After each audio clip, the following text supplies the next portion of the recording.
Ma'am, baka yung mga nanonood, hinahanap yung garahe. Saan mo dinala? Saan mo po ba dinala, ma'am? Ba't wala ang garahe? Hello mga ka-viewers! Kamusta po kayo? Ngayon ay nandito po tayo sa bahay po ng ating subscribers from Canada at itutur po natin yung kanilang bahay po na pinagawa kay CSR Builders. Alam niyo po ba mga ka-viewers, nagulat ako kasi yung location ni ma'am dito sa Pampanga is malapit po kay CSR Builders. And alam niyo po ba mga ka-viewers, na-amaze ako kasi kahit pahaba yung bahay ni ma'am at hindi naman po ganun kalakihan ang kanyang lupa, lumabas pa rin po na maganda po ang kanyang bahay. Ngayon po, bago tayo magsimula sa ating house tour, kung bago pa lang po kayo sa aking channel, huwag niyo na pong kalimutan mag-subscribe at click ang notification bell para lagi po kayo updated sa aking mga i-upload na videos. So ngayon tara, mag-house tour na po tayo sa bahay ng ating subscribers from Canada. So tara po. Para po sa lot area po ng bahay po, ito ay 140 square meters. And para naman po sa total floor area po ng bahay, ito po ay 100 square meters. Meron po itong 2 bedroom and 2 bathroom. Ito po yung design ng kanilang fence. Bali kung napapansin nyo po, meron pong parang wood dyan. Ang materials po na ginamit dyan is fiber cement board. Tapos po pininturahan ng brown para po magmukhang kahoy talaga. Dito naman po tayo sa service gate. Pag nagpagawa po kayo ng bahay kay CSR, ini-include nyo na po yung signage po para sa address ng bahay, yung mailbox, pati po yung doorbell. And change angle lang po tayo para mas makita nyo po ng mas maayos sa kanilang fences. Pakita ko naman po sa inyo yung back view po ng fences and service gate. Ayan na po. And again, linawin ko lang po Minaximize po yung lote ni client at ayun po ang kanyang gusto. Kaya kung napapansin niyo po pagpasok, ayan po, halos malapit na po sa terrace. Ito naman po yung itsura ng kanilang terrace. Bale, ang naging railings po nito is gawa po sa tubular. Ito pong color black. Para naman po sa bintana, ang glass po nito is reflective. Tapos nilagyan po ng tiles yung baba at taas. Tapos ito na po yung design po ng kanilang main door. Meron po itong huge na door handle. And sa ceiling po, ito po ay naka PVC panel. And again, ito po yung itsura ng kanilang terrace. Yung tiles po, matte finish po na 60 by 60 ang ginamit. Yung ceiling naman po is naka spandrel po ito. Tapos yung downspout. O yung nakita niyo pong pipe dyan, pininturahan po ng same color sa ceiling. Tapos po ito, meron silang wall light sa bawat column. And again, ito po yung itsura ng terrace nila. Sa side view naman po tayo mga ka-viewers. Bali dito po, meron po ditong mini lanay. Ayan po, nakatiles na rin po ito na 60 by 60 po. Same po ng tiles sa terrace. Tapos po dito po sa lanay po nila, meron po ditong sliding door. And syempre, ito pong mini lanay nila, meron din po itong canopy para po syempre may shade pa din po kahit paano. Ayan. Tapos po, meron na rin itong outdoor sink na pinalagay si client. In fairness, yung countertop hindi tinipid, naka-granite na tapos built-in pa yung sink. Tapos okay din po yung pagkakapintura ng bahay, malinis. Tapos pupunta tayo doon sa pinakalikod naman, pakita ko sa inyo. Ito po yung back view at side view again ng bahay. So yung bakod po na sa gilid saka sa likod, ayan po ay dating pader ng bahay. So ang ginawa po ni CSR, ginawa po nilang bakod para at least hindi na po gumastos si client.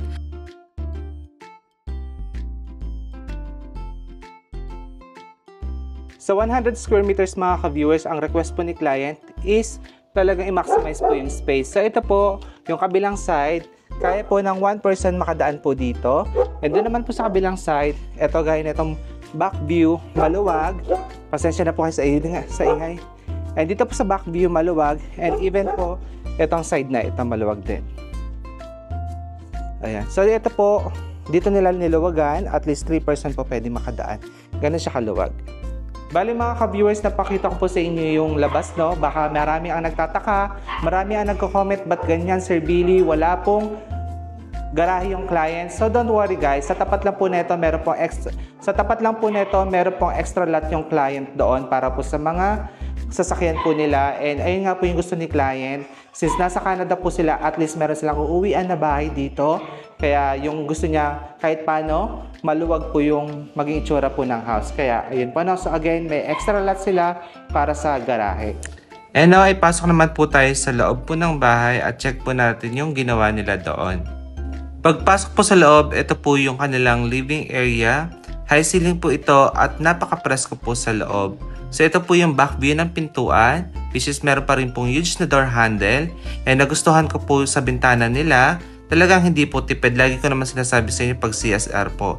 Ibibigay yung best materials sa bahay ninyo. So ito po ay naka-security screen na, hindi po yung meshware na nakasanayan po natin yung nilagay nila. Kasama po sa inclusion yung light fixture, tapos po yung emergency light. And pag tinurn-over po sa inyo yung bahay, meron po kayong fire extinguisher para po sa safety. Sa ilalim naman po ng pader, nagpalagay po si client ng PVC baseboard. Tapos po ito naman po yung kanilang center lights, napakaganda. And yung ceiling po may PVC panel po yan sa Kakov light. Nagustuhan ko yung ilaw na pabilog, bagay na bagay po dito sa high ceiling nila. Anyway, meron po dito sliding door papunta po dun sa kanilang outdoor sink. Tapos dito po meron pong TV cabinet, and in fairness, modular po yung cabinet na yan. Tapos po meron na rin po itong accent na gawa po sa fluted panels once na naglagay po ng TV para mas maganda. And para po sa tiles neto, ang ginamit po is matte finish po yan na color gray na wood look. 20 by 120 po ang sukat. At pansinin na rin po natin yung interior paint. Okay din po ang pagkakapintura. Ganda, no? Yung design po pala ng bahay ni client is open concept. Pag sinabi pong open concept, andyan na po ang living, dining, plus yung main kitchen. Ngayon po, itour ko naman po kayo sa kanilang kusina. So, tara po. Para mas malinaw lang po, dito po ilolocate yung dining area kung saan po nakatapat yung sliding door, ha. Alam niyo po mga ka-viewers, napakaganda po ng main kitchen. Alam niyo hindi tipid ang materyales. May fluted panels at backlight effect yung island bar. And yung fluted panels po sa TV, same po nang nilagay dito sa island bar. Tapos po yung countertop, naka-quartz po yan. And kung papansinin niyo po, maganda po yung pagkakalagay po ng slab. Pulido po. And napakaganda rin po talaga ng kulay ng kitchen nila, yung puti. Ang lakas po talaga maka-elegante sa loob ng bahay. Meron din po sila ditong drop lights. Tapos po, yung kanilang backsplash po ng countertop naman dito, 30 by 60 po yung ginamit. Para naman po sa appliances, si client na po ang bumili niyan. Hamden po ang range hood, induction naman po na Hamden ang stove. And kung papansinin niyo rin po, pag nag-house tour tayo sa gawa ni CSR Builders, ang ina-offer niya na po sa client is modern sink, gaya po niyan. So, try natin mga ka-viewers itong pull-out drawer sa island bar. So ito po ay soft close na. And gawa din po ito sa modular. Kaya kung napapansin niyo po, maganda yung pagkakagawa ng cabinet ni client. And syempre aside po dyan, yung hanging cabinet at counter cabinet, same po ng materials ng pinakita ko po sa island bar. So again, ayan po itsura po ng kitchen po nila. Screenshot na lang po kung type po ninyo. And kung napansin niyo rin po, meron natitira ditong space. Bali yung space na po na ito, dyan po ilalagay yung ref nila soon pag nakabili na si client. Mula sa kusina, ito po yung view ng kanilang dining at living area. Ayan po. Next ko pong ipapakita sa inyo yung dalawang bedroom at dalawang bathroom. So ito po, hallway po yan, ha. Ayan yung bintana po pala, soon abangan nyo. Kami po yung maglalagay ng kortina niyan. Tapos po mga ka-viewers, dito po sa bathroom, ang mga door po na ginamit is mahogany solid wood po. Tapos po, syempre, sa mga nagtataka ba't hindi po pantay-pantay ang laki po ng mga pinto, mas malaki po talaga yung pintuan po ng mga kwarto and main door. Yung CR po talaga standard, meron pong standard size yan. Anyway, pagpasok, ito po yung tsura na CR. Malinis, elegant po ang look, ayan po ang ceiling, may exhaust fan, surface lights. Tapos po, syempre yung tiles po na ginamit dito is 60 by 60 cm po yan, porcelain tiles. Tapos sa flooring naman po, matte finish po yan na 60 by 60 porcelain tiles din. And ito naman po yung sink with cabinet. Ang brand po ng mga ito is Pozzi. Kung napansin niyo po yung salamin, may backlight effect na. Tapos yung faucet, tinatawag po itong 3-way faucet. Mamaya papakita ko sa inyo kung bakit po tinawag na 3-way. Talagang kompleto na po yung bathroom accessories. May bidet, tapos shower partition. Tapos po yung iba po nakikita nyo sa wall, kasama na sa package po yan. Yung mga towel rack, ganyan po, no? Tapos ang nagustuhan ko po dito sa kanilang bathroom, yung niche po, or kung nakikita nyo po itong hole na ito, ayan po, ang ganda ng pagkakagawa. Tapos po meron ditong Kojic soap na hindi nawawala sa mga bahay po, no? Anyway, ito po kanilang shower ay hot and cold na po yan. Chrome type po ang nilagay ni CSR. Tapos ito na po yung floor drain. Mahaba po. Modern na modern talaga ang datingan. Ito po yung itsura ulit ni bathroom number 1. After po natin sa bathroom number 1, dito naman po tayo sa bedroom number 1. Yung ceiling po pala, pin lights po pala yung nilagay na ilaw dyan ha. Tapos po sa bedroom number 1, ito po yung pinto niya. Sa pasok po tayo. Ito po mga ka-viewers, kung napansin nyo, unang-una nagbago po yung tiles. Sa labas gray, ito po brown naman. Pero ang sukat po niyan is still 20 by 120. Matte finish po yan na wood look. Kung napansin niyo po, wala pa po itong kasamang cabinet. Si client na po yung magpapagawa or bibili po ng cabinet para dito. Ito na po yung itsura ng ceiling, tapos change angle lang po tayo para makita niyo po yung kabuuan ng bedroom. Yung space po ni bedroom 1, pwede na po. Pwede nang maglagay dito ng wardrobe cabinet, isang kama. Okay na po yung luwag niya. Tapos po dito po, meron po ditong bintana and paglalagyan po ng TV. Kung plano po manood ni client, ayan, may nakaabang na po, no? So again, ayan po ang itsura ni bedroom number 1. So ngayon po, next natin, doon naman po tayo sa master's bedroom. Sa master's bedroom po, pagpasok, ang una pong kaibahan, syempre yung laki po ng kwarto. So ito po, mas maluwag compare po kay bedroom number 1. Color paint at tiles po, isa lang po ang ginamit. And kung mapapansin nyo po, yung accent wall dito, mas marami pong nilagay po na pang-accent. Tapos yung ceiling po naka PVC panel. Tapos po dito meron na rin pendant lights. Kasama po yan again sa light fixtures na ino-offer ni CSR. Tapos syempre dyan na po ilalagay yung pinaka bed frame niya. Ganito po yung itsura naman ng master's bedroom papunta sa kanyang master's bathroom. Ayan. Actually dito pwede pa siya maglagay ng wardrobe cabinet. Tapos doon naman po TV sa harap po ng kama niya. Actually mga ka-viewers, si bathroom number 1 at si master's bathroom, isa po sila ng interior design po ng CR. Kuhanan ko na lang din po ng video para po sa mga lalo po magpagawa, at least may idea po kayo na maayos din po yung pagkakagawa ng master's bathroom. Ngayon po ang i-highlights po natin dito sa bathroom na ito, yung tinatawag nilang 3-way faucet. Kasi ito po bago sa paningin ko. So pang hot and cold na po ito. Tapos kaya tinawag siyang 3-way faucet kasi marami siyang pwedeng gawin. Ito daw po pag magmumumog ka, ganyan, tatapat mo lang yung mouth mo. Kaya magsisipilyo, ganon. Tapos ito naman po, iba naman yung bagsak ng water niya. Tapos actually parang hindi nga to 3-way faucet parang 4-way faucet pa siya kasi meron din siyang single lang po na faucet gaya nito. Nakakatuwa po yung faucet na ito. Ang dami po nangyayari, hindi boring kumbaga. Hello mga ka-viewers, kasama po ulit natin si Ma'am Ces ng CSR Builders. At ikikwento lang po namin kung paano nag-start po yung project na ito para kung plano nyo rin magpagawa ng house, ayun po, may idea po kayo kung paano po nabuo itong bahay po ng ating subscribers from Canada. So Ma'am Ces, paano po ba ito nag-start? Kasi I heard po na sinabi nyo ito po ay dati may nakatayong bahay, dinemolish, tapos nagtayo po ng panibago. Bakit po nag-decide sila magpatayo na lang po ng bago, unlike po magpa-renovate na lang? Hello po mga ka-viewers. So ngayon po itong client natin ay subscriber din po ni Sir Billy. Siya po ay from Canada. Itong bahay po na ito bago na itayo, isa po itong old house ni na Ma'am Mel. So marami po tayong process na dinaanan bago po natin siya na-build. We had demolition for couple of weeks bago natin siya na itayo. Aside from that, dahil yung mga sinaunang bahay siya, malalim ito, so hindi siya masyadong level sa daan. So tinambakan natin to, and then we make sure na ano natin yung space niya, ma-maximize kasi maliit yung lupa niya. Napansin ko nga, parang humihiwala yung taas nito sa mga kapitbahay niya. Talagang hindi tipid din sa pagtatambak, and upon checking po yung house, talagang high ceiling. Mama, ang sekreto nito, ba't napakalamig sa loob? As in, sa high ceiling siya, iba kasi yung tubig, kanina nagugas ako, syempre dahil mainit sa labas, mainit. Pero itong loob, presko.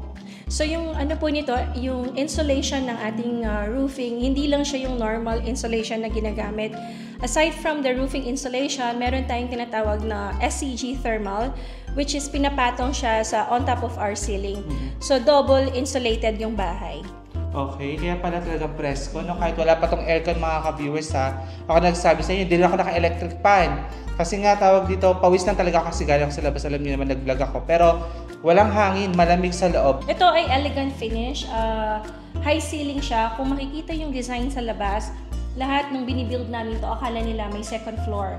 So talagang minake sure namin dahil medyo tight yung space ng lot, na merong enough air flow sa loob ng bahay, at yung mga windows din natin is mas malaki compared to a normal size. Ma'am, baka yung mga nanonood, hinahanap yung garahe, saan mo dinala? Saan mo po ba dinala, ma'am? Ba't wala ang garahe? Yeah. So wala pong garahe yung bahay kasi min-maximize po yung space, and yung client natin, meron po silang opposite property dito, nasa opposite ng bahay nila. Doon po yung magiging garage nila. Okay, so malinaw na malinaw para sa mga favorite time pinapanood. Ayun po ha, may opposite po na lot para po sa garahe. Tapos ma'am, ilang months po ito ginawa tong bahay po ni ma'am? Kasi parang napakabilis lang din. Nakaabot po ba kayo sa inyong contract? Ganyan. Yeah. So natapos po ito in 4 months. Okay.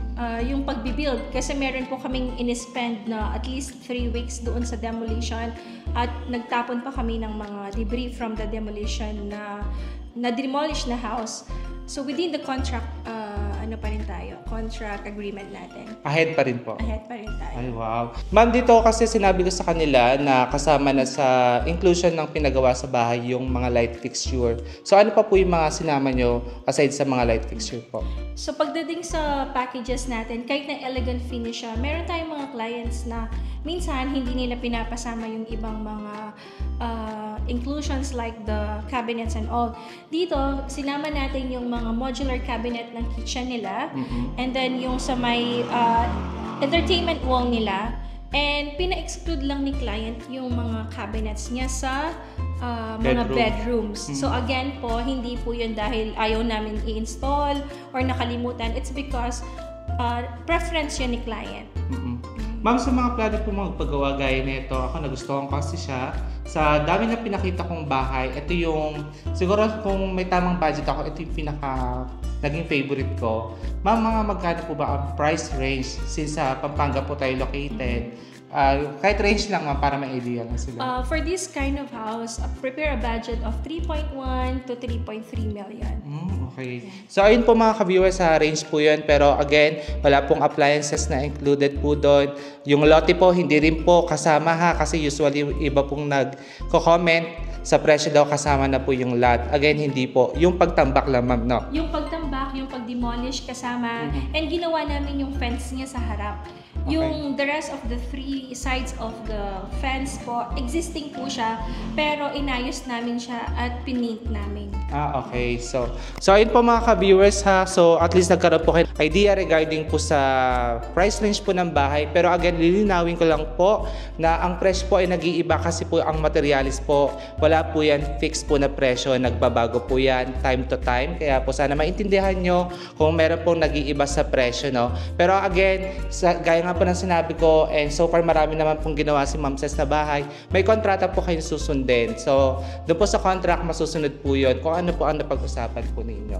So ma'am, sa pagpapagawa ba ng bahay, pag sinabi nilang 4M, dapat ba automatic 4M ba talaga lalabas? Ganun ba talaga yon? Kasi yung iba natin mga viewers, ito lang talaga budget ko, 4M. Gusto ko matapos ang bahay ko ng 4M na 2-story, ganyan.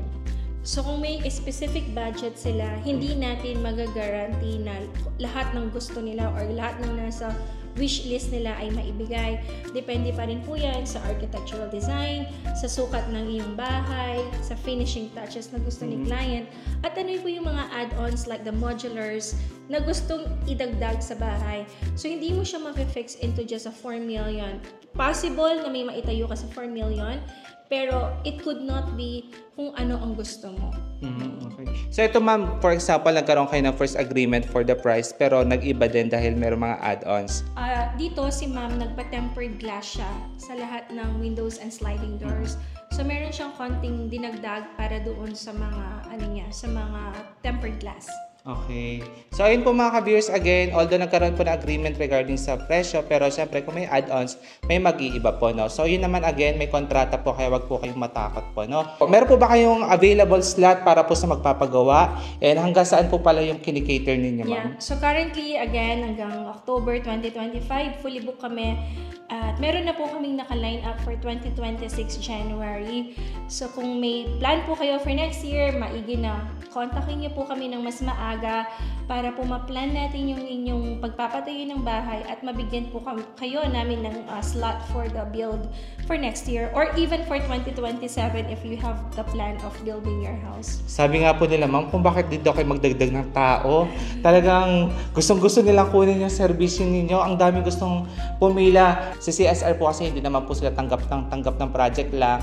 Ina-assure lang nila talaga na babantayan nila yung quality pa rin ng gawa nila. Kasi ma'am, so far meron akong mga nabalitaan, talagang trending. Kilala talaga sila.